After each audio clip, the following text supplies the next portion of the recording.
ஒரு கிரவுண்டில் ஒரு ஓரமாக இருக்கிற ஒரு மரத்தடியில் ஒரு பையன் நின்றுக்கிட்டு இருக்கிறான். அவன் படிக்கிற பையன், கல்லூரியில் படிக்கிற பையன். ஆனால் அவன் மரத்தோரமாக நின்றுக்கிட்டு இருந்திருக்கிறான்.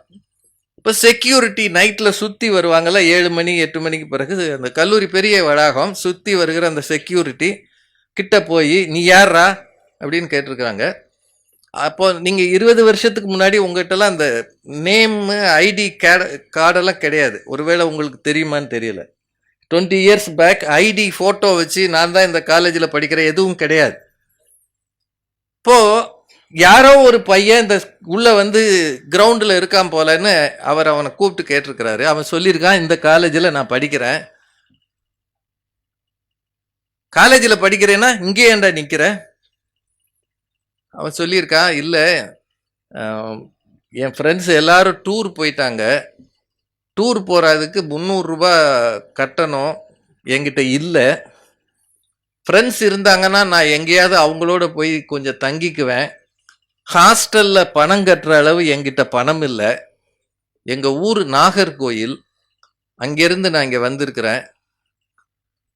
இன்னைக்கு எல்லாரும் போனதுனால எனக்கு போய் தங்க இடம் இல்லை.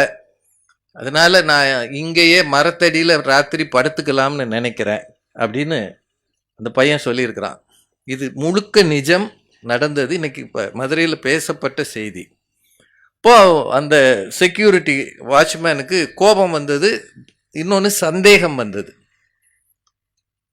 அவர் காலேஜுக்குள்ளே அப்படியெல்லாம் இருக்கக்கூடாதுரா, நீ பாட்டுக்கு போய் எங்கேயாவது படுத்தேனா அப்படின்ட்டு 7 மணிக்கு அவனை கூட்டிகிட்டு போய் பிரின்சிபல் ரூமில் விட்டுருக்கிறார். நல்ல வேளையா அந்த நாளில் பிரின்சிபல் அவ்வளோ நேரம் இருந்திருக்கிறார். அவர் அவனை பார்த்து எந்த வகுப்பு படிக்கிற என்ன ஏதுன்னு கேட்டு அதை வெரிஃபை பண்ணியிருக்கிறார். அவன் அந்த கல்லூரி மாணவன் தான், எதான் படிக்கிறான், வறுமையில் இருக்கிற குடும்பம். அந்த பையனை வந்து படிக்க வைக்கிறதே அந்த அப்பாவுக்கு ரொம்ப சிரமம். அதனால ஹாஸ்டலில் ஃபீஸ் கட்டுற அளவு அவங்ககிட்ட பணம் இல்லை.